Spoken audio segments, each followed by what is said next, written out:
Hey guys, so naantay ko na lang yung mga bata na dumating. Um, Malapit na yung mga yun kasi it's around 3:10 ng hapon. So dito sa New Zealand guys, allowed yung mga kids to walk towards their schools and towards their home after school. As long as may adult supervision pagdating ng bahay. Pero sa labas, walking on their own is legally allowed kasi safe dito yung mga bata. Kahit na walang adult supervision, paglalakad towards their school, towards going home, safe dito yung mga bata sa roads. Kasi malayo pa dito yung mga bata, hihinto na yung mga sasakyan to give way para safe yung mga kids sa pagtawid. So, ayan, inaantay ko na lang yung 2 bagets. Plus, si Butch pa uwi na rin siya.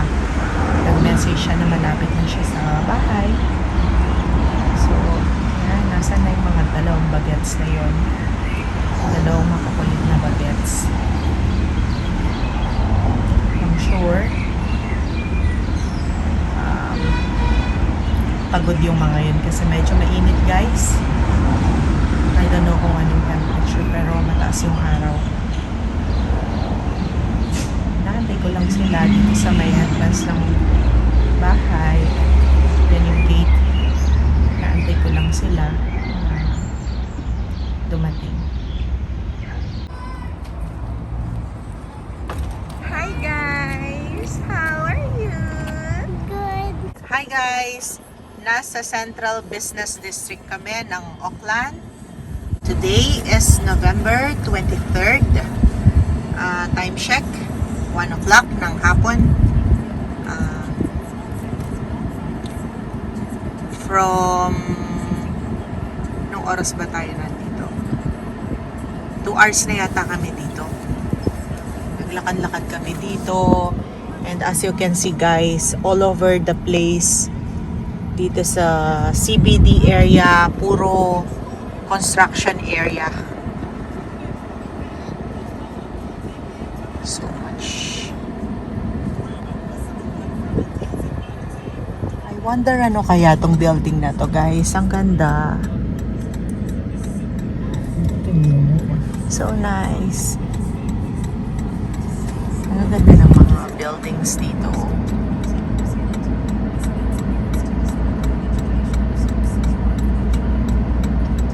So, Victorian style.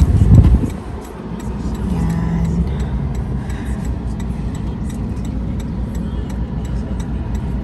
Pero pansin ko kahit CBD ito, kahit madaming buildings, lagi pa rin madaming puno. Diba? Pero masakit sa balat maglakad. Continue on Simmons Street for 1 kilometer. Nagkotse na kami kasi sobrang init na.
Good morning guys! Today is November 24, Friday, 10:16 ng umaga.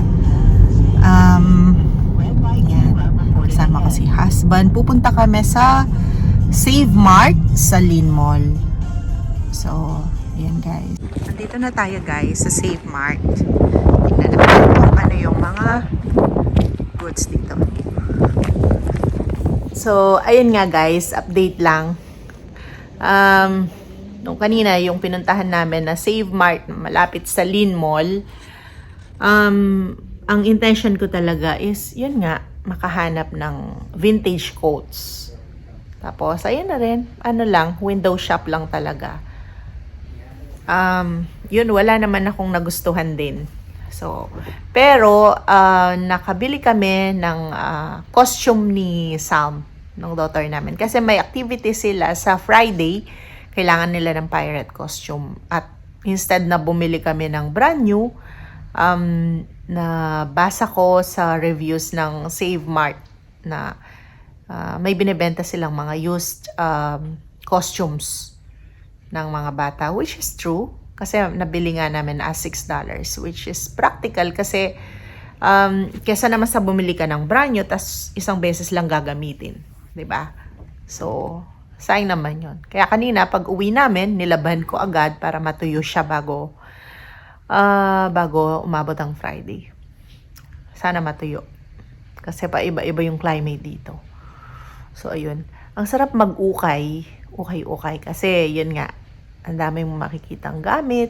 Yung parang, feeling ko pag nag-uukay ako, parang, nasisense ko yung mga history ba ng mga gamit or ng mga personal belongings ng mga ibang tao na nakikita ko sa store.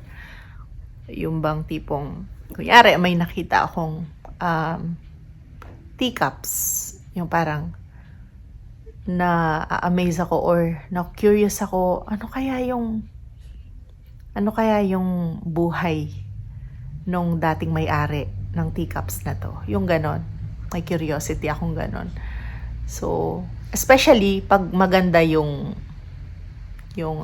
vintage goods. Yan.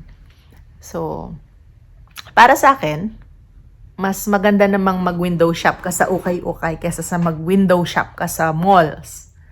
You know why? Kasi matukso ka man bumili kung nasa ukay ka, ukay-ukay. Mura lang, di ba?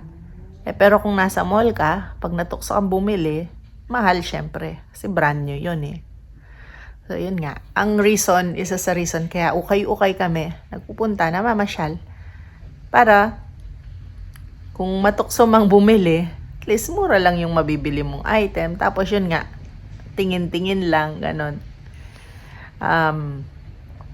Ano pa ba?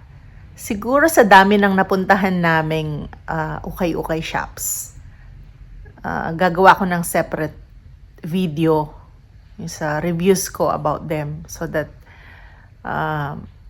mabibigay ko sa inyo yung recommended stores ko at yung mga walay. So, yun guys. Yung update.